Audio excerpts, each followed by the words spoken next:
Welcome to this week's KBJ Weekly Pan-African News Roundup. Here we serve you with all the major news headlines from across Africa and the African diaspora. In the headlines, Africa demands permanent seat in the Security Council at the UN General Assembly. West African leaders impose sanctions on Guinean junta. South Africa to bid for the 2027 FIFA Women's World Cup. Many African leaders who spoke at the United Nations General Assembly have all stated a common demand: a permanent seat at the Security Council table. Quote, Africa has waited long enough and will not wait any longer, unquote, Ali Bongo Ondimane, the president of Gabon, said during his speech. All 54 countries are battling an unfair multilateral system as they struggle to recover from COVID-19 and deal with the consequences of climate change and with conflicts. These issues were predominant in the speeches this week by at least 5 African countries from across the continent. They are the Democratic Republic of Congo, Gabon, Ghana, Kenya, and Nigeria. William Ruto, the newly elected president of Kenya, stated, as I quote, "Let me express the strong collective conviction of my country that the relevance, legitimacy, and moral authority of the United Nations will forever remain deficient, undermined by the absence of comprehensive reforms of the United Nations Security Council. Threats to democracy will not be credibly resolved by an undemocratic and unrepresentative Security Council." The president of Ghana, Nana Akufo-Addo, stated that it has become clear, if even there was any doubt, that the international financial structure is skewed significantly against developing and emerging economies like Ghana. He told them at the General Assembly. The latest inflation figures from the nation of Ghana puts it at a hike at 33.9%, its highest in the last 21 years. As Malian authorities held a traditional military parade on Thursday to mark the country's Independence Day in the presence of the head of Guinea's military junta, Colonel Mamadi Doumbouya, West African leaders were in a meeting in New York on the sidelines of the United Nations General Assembly. They asked at the emergency summit to impose gradual sanctions on Guinea's junta over its inflexibility in setting a date to return to civilian rule. A meeting summary said that the leaders agreed on a gradual sanctions on a list of people linked to the Guinean junta who will be identified very soon by the bloc's leadership. The West African bloc has been struggling with a string of military coups in the region in the past 2 years. Mali underwent coup in August 2020 and May 2021, followed by Guinea in September 2021 and Burkina Faso in January 2022. ECOWAS has lifted tough sanctions imposed on Mali's military regime, accepting a March 2024 return to civilian rule. But Mali and Guinea remain suspended from the ECOWAS bodies. ECOWAS has condemned the arrest of Ivorian soldiers and decided to send the presidents of Ghana, Togo, Senegal to Mali to obtain these releases on Tuesday, September 27th.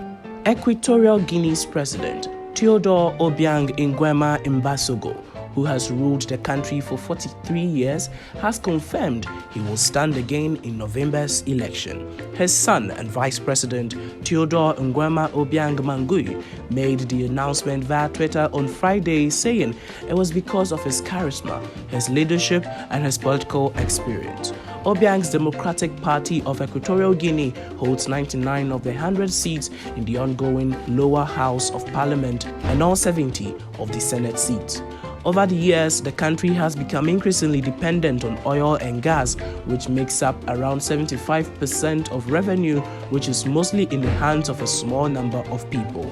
There have been speculations that Obiang's son may be selected as the party's candidate, but Friday's announcement confirmed the president will be seeking to extend his unrivaled rule. Inflation has reached its highest levels in years, if not decades, in many countries, fueled in parts by the war in Ukraine and the economic recovery following the easing of restrictions related to the global COVID-19 pandemic. In contrast to fuel, food prices continue to rise in South Africa at 11.3% in August from a year earlier, up from 9.7% in July. Bread and cereals recorded a 3.1% increase between July and August, raising the annual rate from 13.7% to 17.8%. Cornmeal rose 4.8% from July, or 29.1% from year over year. The annual inflation rate for meat decreased slightly from 9.4% in July to 9.2% in August, with a monthly increase of 0.7%. Annual meat inflation has remained above 8.0% since May. The Global Citizen Campaign to End Extreme Poverty Now, marked by a major milestone at live broadcast events Global Citizen Festival, New York City, and Global Citizen Festival, Accra, on Saturday, September 24th, during which key commitments were announced as celebrated the 10th anniversary of the festival's impact and advocacy through the hard work of many partner organizations.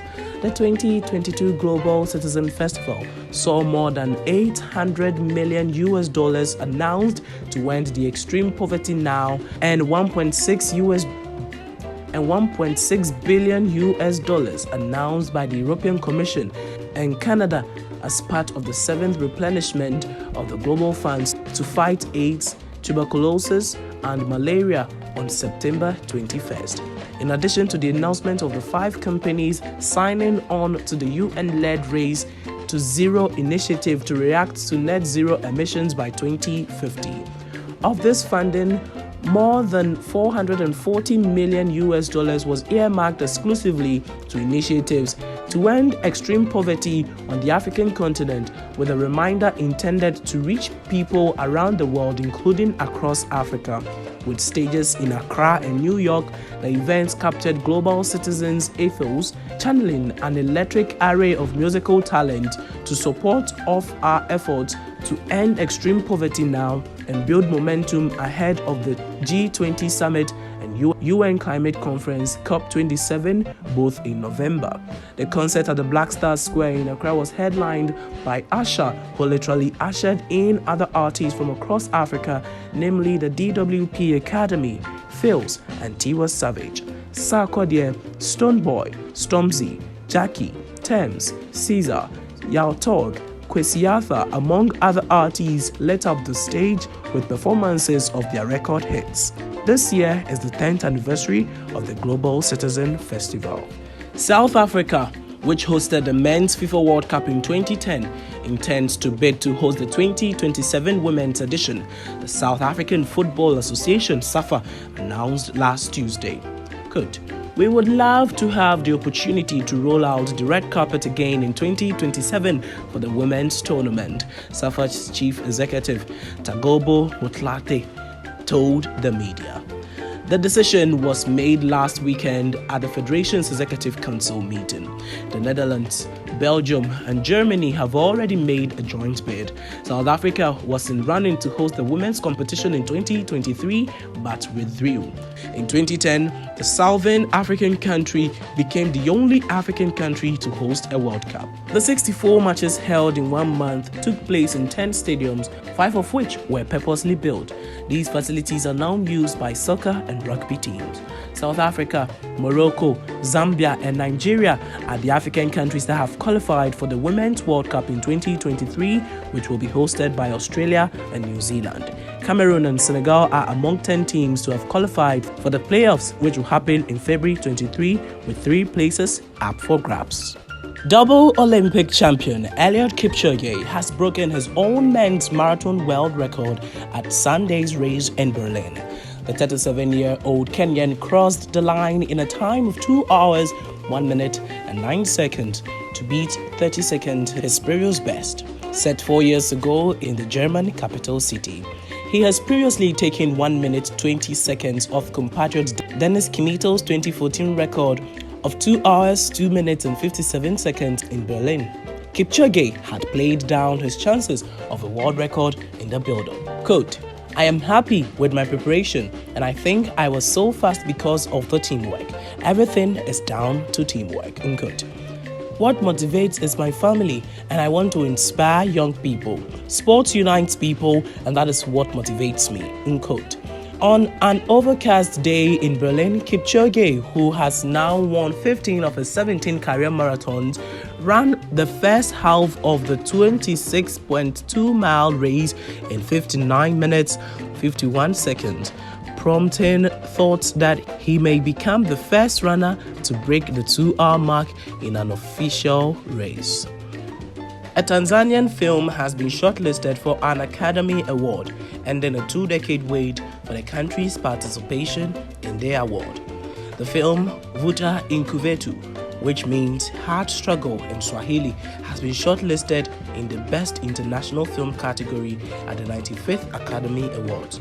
Released in Swahili and with a predominantly African cast, the film tells the story of a young Indian Zanzibari woman whose romance blossoms on the back of a political revolt in the days of the British imperial rule.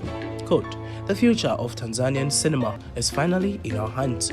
A wave of Swahili filmmakers is growing every day with pride, intelligence, and boldness," unquote, posted Amil Shivji, the film's co-producer, on Instagram. That will be all for this week's weekly Pan-African News Roundup. You can subscribe to our YouTube channel and click on the notification bell to stay updated always. You can also follow us on all our social media handles to stay updated. It's bye for now.